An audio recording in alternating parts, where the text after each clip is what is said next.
Hello and welcome to Inside Unreal. I'm Zach Parrish with Epic Games, and I'm joined today by Bill Green, senior artist for Epic, who is going to be talking to us about layered materials in Unreal Engine 4. Hi, Bill. Hi, Zach.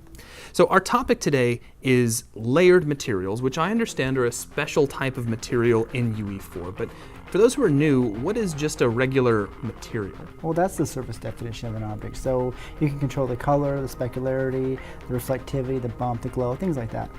Okay, that makes sense. So what is a layered material? Well, a layered material is basically a material inside of material. So if I've created a material over here that might be red and reflective and have bump, things like that, I can create a node out of that and then drag that into my material that I'm making. And then I can stack them and separate them all out through mask, so like an RBG channel. Now, why is that significant?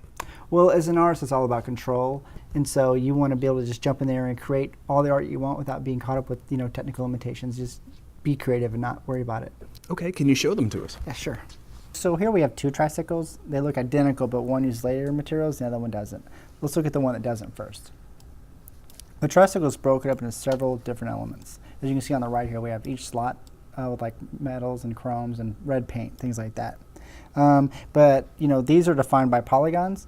So these polygons have chrome materials, they have red paint. So I'll just show you the material of the red paint right now.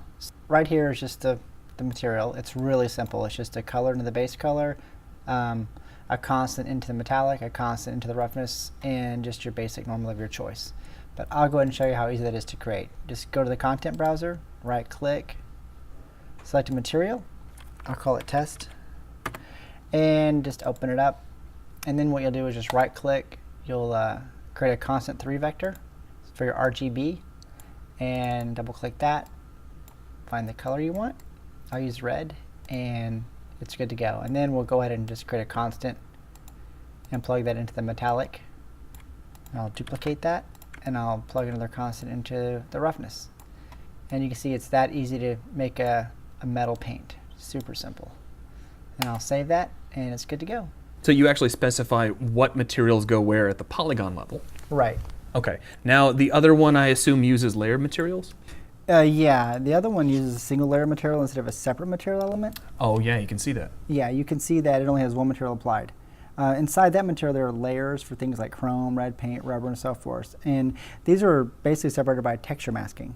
Okay, now can we see the material?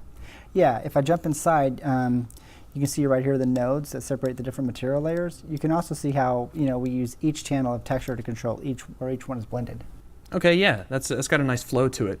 So I do notice though that on these tricycles, we're kind of getting the same result with or without layered materials. So I have to ask, what's so special about the feature? Well, the tricycles are really just to illustrate the technique. But if you look back behind them, there are some rockets that Jordan Walker created. He's our senior technical artist. The first three, we have basic materials like chrome, aluminum, copper. But in the fourth rocket, we brought these together into a layer material. So like in fact, the Unreal Engine logo is actually defined by a texture mask. So we can say that we want the body made of copper and the logo to be made of chrome. Okay, so that's not just like a difference in texture like you do in the old school. We're literally defining where different full materials are being placed? Right, all through a mask. Let me just show it to you in wireframe mode.